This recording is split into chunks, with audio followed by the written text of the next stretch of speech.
Hello and welcome to the Sunday Footy Show. It's been a heartbreaking week in the AFL community, in the community in general, really. On Thursday, tributes began flowing for Robert Walls. Thursday was the day that Robert Walls designated to end his battle with cancer through assisted dying. It took a lot of courage, but it probably should come as no surprise given the amount of courage he showed on the football field. From the day that he debuted with the Blues, he would go on to figure in 3 premierships as a player at Princes Park and then, of course, as a coach in 1987. His brilliance was spread across 4 clubs, not only the Blues but also Fitzroy, a club that he held so dearly to his heart, and also the Brisbane Bears, as they were back then, and the Richmond Football Club. Then yesterday, we were shocked and saddened to learn of the passing of Adam Selwood, tragically just 3 months after the death of his twin brother Troy. 187 games with the West Coast Eagles, including the 2006 premiership, certainly stamped his reputation as one of the golden boys of one of football's golden families. And as we stand and sit here today, we cannot even comprehend for 1 second the grief being felt by the Selwood family. So to the Selwoods and the Walls family, we dedicate this program to the memory of Wallsy and Adam. Yeah, and can I just ask, as I mentioned there earlier, it's been a heartbreaking week for football. You are very much part of the Geelong hub and obviously very close to the Selwoods. Oh, it's just, there's no words, Tony, and I thought you did a beautiful piece there to lead the show in, but they're just a beautiful family, beautiful parents, and yeah, there is just no words, and my heart and the whole footy world heart just breaks for them. And Robert Walls is someone that you work with very closely, Lordo, on 3AW and also Channel 10. Yeah, TJ, he was an absolute. He was my mentor for 2 years. So straight out of the game, and I was fortunate enough to get a role with Channel 10, and that's where he really took me under his wing. And one of the more selfless people I've ever worked with in the TV industry. So yeah, I love the Walls and the Selwood families. It is. It's times like this. I mean, the footy world just wraps their arms around everyone, and I love the support that's out there. But yeah, to the Selwood family and the Walls family, like, our heart goes out to you, but this whole community is here for each and every one of you. Yeah, and a shattering week for so many people in football, and Craig McRae, the Collingwood coach, was one of those people. He worked closely with Scott as an assistant coach at Collingwood, and post-match spoke of that emotional toll.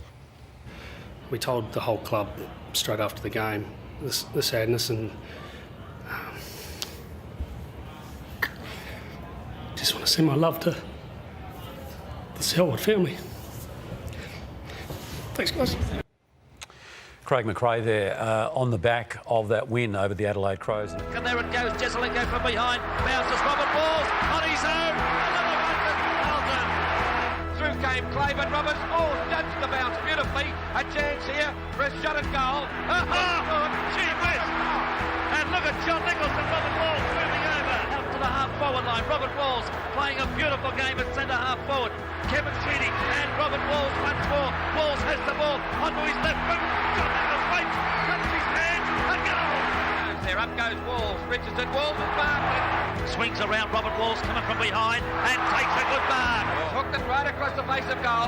Out they go.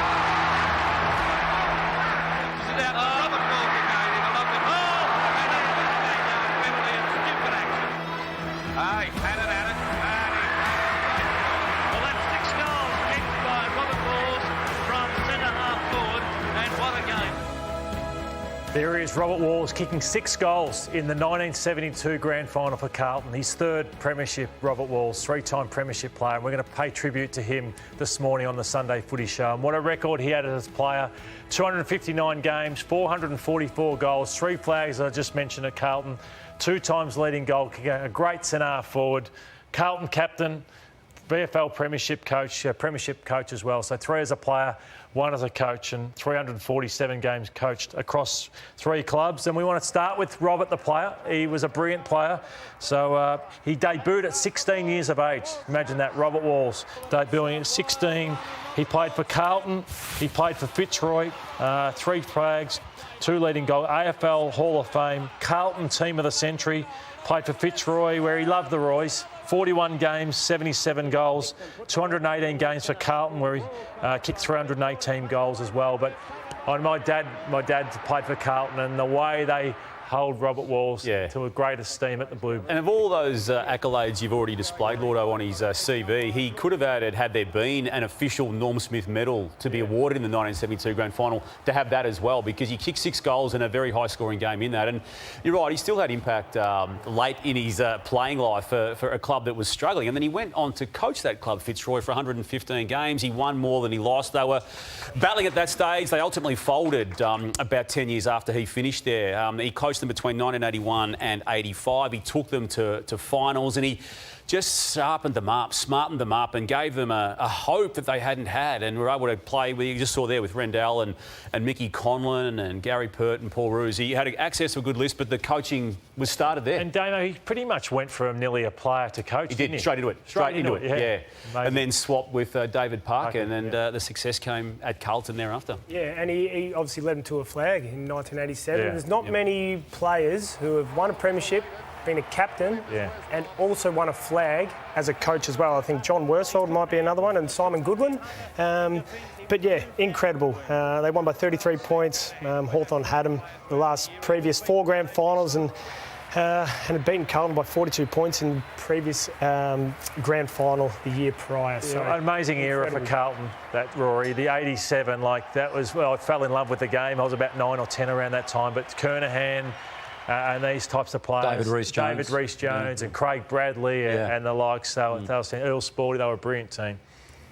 He went back, then Earl was 95, sorry. 95, and then he went to Brisbane, Lordo, and he obviously struggled with the, I suppose, notoriety of the club, and just coming from what he had experienced in the footy heartland of Fitzroy and particularly Carlton, to go to an outpost, and then he gave this club a presence in that city. And then extraordinarily, when he announced, and the club announced in 1995 that he was not to be coaching them beyond that particular point, they then went on a series of major wins, TJ, got themselves into a final. In that final structure, they ended up playing the ultimate premier in 95.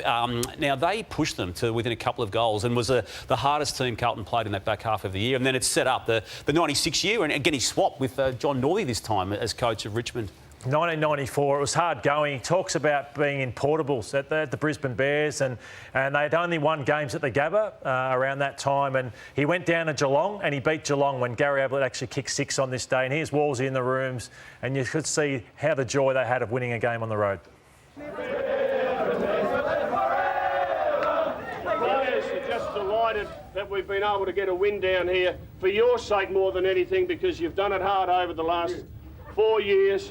We're in our horror run. North Melbourne, Geelong, West Coast Eagles, Essendon, Collingwood.